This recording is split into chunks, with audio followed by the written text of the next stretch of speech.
keep it going for Albert Levi.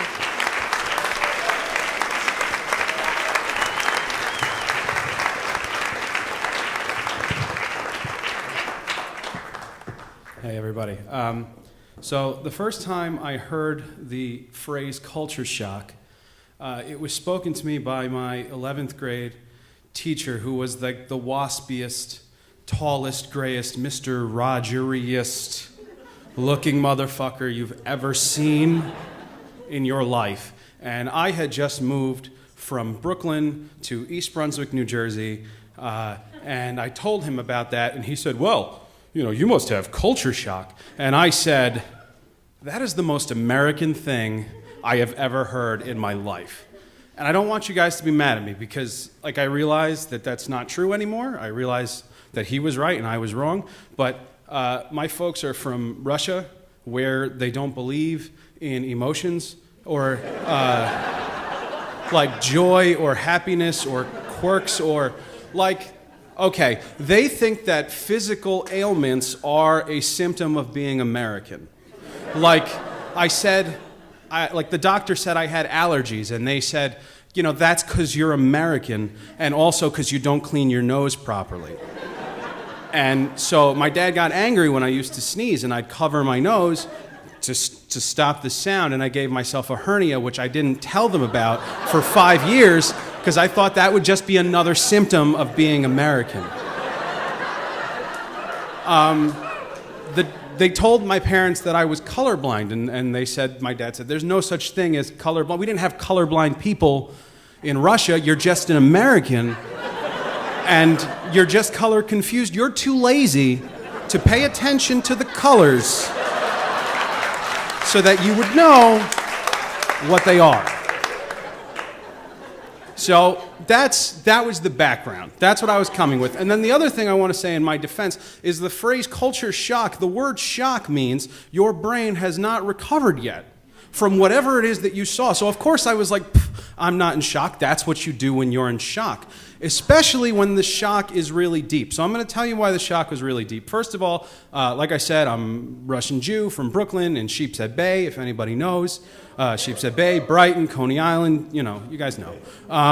So I was sitting there in this classroom wearing Fila suede black jumpsuit with a baby blue racing stripe up the side, big Jewish star gold chain.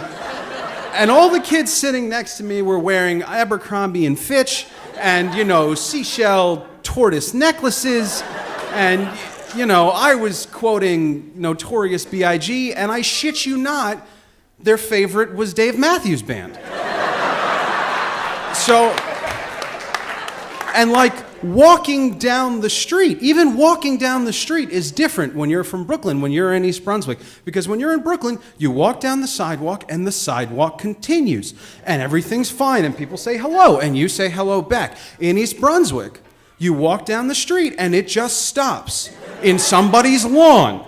And when you realize that that somebody paved their lawn with these giant oblong rocks that you have to kind of climb over, and you're like just trying to keep your balance from falling over and dying, and then somebody drives by you, rolls down their window, throws a McDonald's cup at you and calls you a fag, you know you're not where you're from anymore. Now, I'm going to tell you why else it was deep. It was also deep because of the reason why I left Brooklyn in the first place. There's a lot of reasons why I left Brooklyn in the first place. It might be because I was going to Stuyvesant at the time, and in 10th grade, 9/11 happened across the street, and I saw all that shit, and you know, my parents didn't like that. And it might be that after that, I got caught smoking pot in the school bathroom, and I almost got suspended, but they didn't do anything because they didn't want anybody to know that there's a lot of kids smoking pot in the Stuyvesant bathroom. And it broke my heart because, like I said, he's Russian and pot is like heroin to him. He doesn't know. He's just, my son is a drug addict, and, you know, he was pretty worried about it. And it might be because my grandma had just died after suffering from diabetes for 8 years, and my mom always wanted to move to New Jersey, and now there was nothing stopping her. So it could have been any one of those things. And it doesn't really matter why. There's never really one why in life, because I've been trying to figure out the why.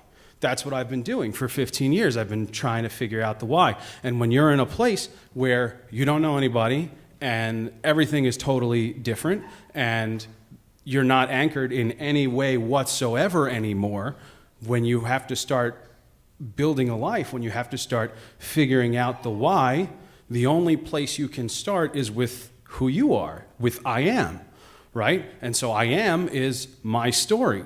And so on September 10th, 2012, I sat down and for the first time I wrote my story. And I gave it to that Mr. Rogers looking teacher. And I said, this is kind of where I'm coming from.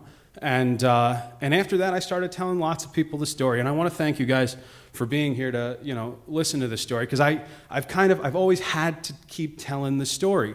And at first I was telling the story, because I didn't know what else to do. And then I started telling the story out of habit. And then I started telling the story because I thought maybe somewhere in the story is the key to whatever this is that's bothering me that I can't get off of my chest. And now when I tell the story, every time I tell the story, what I'm really hoping is that one of these times I'm going to tell the story and it's going to end.